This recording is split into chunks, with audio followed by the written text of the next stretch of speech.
कैसे हैं आप सब? एक सवाल है आप सबसे, बता सकते हैं क्या आप उसका जवाब?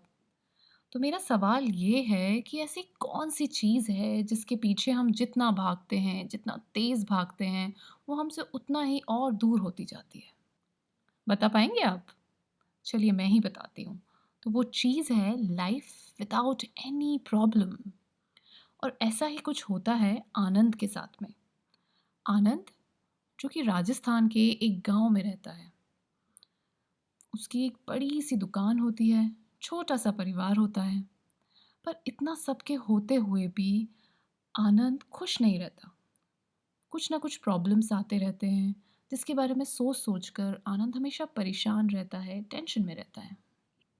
कुछ समय बाद आनंद के गाँव में एक महात्मा आते हैं और गाँव के बाहर वो अपना आश्रम बनाते हैं। धीरे-धीरे गाँव के लोगों में ये बात फैलनी शुरू हो जाती है कि ये जो महात्मा हैं, ये बहुत ज्ञानी हैं और इनके पास लाइफ की सभी समस्याओं का हल है। जब ये बात आनंद के कानों में पहुंचती है तो वो बिना देरी किए निकल पड़ता है आश्रम की तरफ। आश्रम में जैसे ही वो पहुंचता है तो ये क्या, आश्रम में तो बहुत भीड़ है, पर तब भी वो खड़ा रहता है अपनी बारी का इंतजार करते हुए। और फाइनली उसका नंबर आता है और वो बाबा के सामने होता है। जब बाबा उसको देखते हैं तो बोलते हैं, बेटा इतनी कम उम्र में तुम यहाँ क्यों आए हो, तुम्हें क्या परेशानी है? आनंद बोलता है, बाबा यही तो सबसे बड़ी परेशानी है। मेरी लाइफ में कुछ ना कुछ समस्या चलती रहती है। कभी बिजनेस की टेंशन होती है, कभी मेरी फैमिली की टेंशन होती है, कभी मेरी सेहत की टेंशन होती है। आप तो मुझे कोई ऐसा उपाय बताइए कि ये सारी समस्याएं मेरी ज़िंदगी से हट जाएं और मैं चैन से अपनी ज़िंदगी का आनंद ले सकूं, खुश रह सकूं। बाबा मुस्कुराते हैं, बोलते हैं, हाँ ये बात तो सही है और मेरे पास इसका उपाय भी है, पर आज बहुत रात हो गई है और ये बात मैं तुम्हें सुबह सुबह सूर्योदय के समय बताना चाहता हूँ। आनंद बोलता है, ठीक है बाबा, मैं इंतज़ार करूँगा सूर्योदय का। तो बाबा बोलते हैं, तुम रात में ये आश्रम में ही रुक जाओ और मेरा एक काम भी है, तुम कर पाओगे? आनंद बोलता है, हुक्म कीजिए बाबा, आप जो बोलेंगे मैं करूँगा।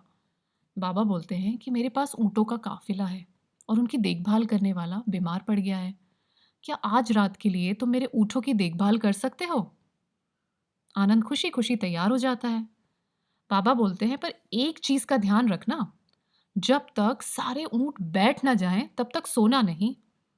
आनंद बोलता है, बिल्कुल, आप चिंता ना करें। बाबा अपने आराम करने चले जाते हैं और आनंद भी चल पड़ता है ऊँटों के काफ़िले की तरफ। सुबह होती है। बाबा फिर आनंद से मिलते हैं। बाबा पूछते हैं आनंद से, और बेटा बताओ, नींद तो अच्छे से आई ना? आनंद थोड़े गुस्से में, थोड़ा दुखी होकर बोलता है, बाबा नींद तो तब आती ना जब मैं सो पाता। ऊँट बैठे ही नहीं। कभी एक ऊँट खड़ा होता, कभी दूसरा बैठ जाता। मैं तो सारी रात सो ही नहीं पाया।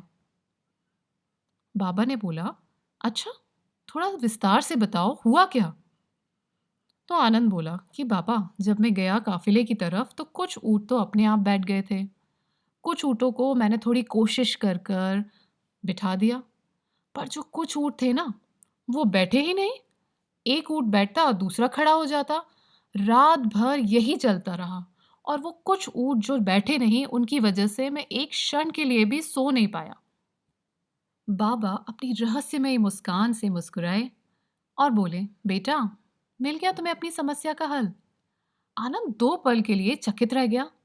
बाबा ने तो कुछ बताया ही नहीं। कहाँ मिला मेरी समस्या का हल?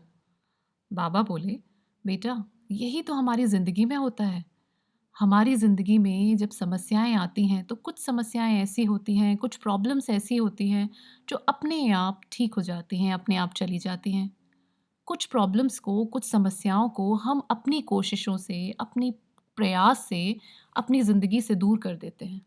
पर जो कुछ समस्याएँ होती हैं ना, उन ज़िद्दी कैमल्स की तरह, उन ज़िद्दी ऊँटों की तरह, जो हमारी लाइफ़ से नहीं जाती और जिसके पीछे हम भागते रहते हैं, हमें कई बार उनको ऐसे ही छोड़ देना चाहिए, क्योंकि सही समय आने पे वो समस्याएँ भी अपने आप ठीक हो जाती हैं। अगर हम उनके पीछे ही भागते रहेंगे, तो हम अपनी लाइफ़ की जो ब्लेसिंग्स हैं, जो खुशियाँ हैं, उनसे हाथ धो बैठेंगे और अपनी लाइफ़ को एन्जॉय ही नहीं कर पाएँगे।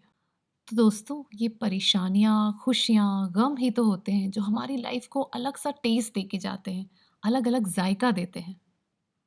ये कहानी को मैं कुछ लाइनों के साथ ख़त्म करना चाहूँगी।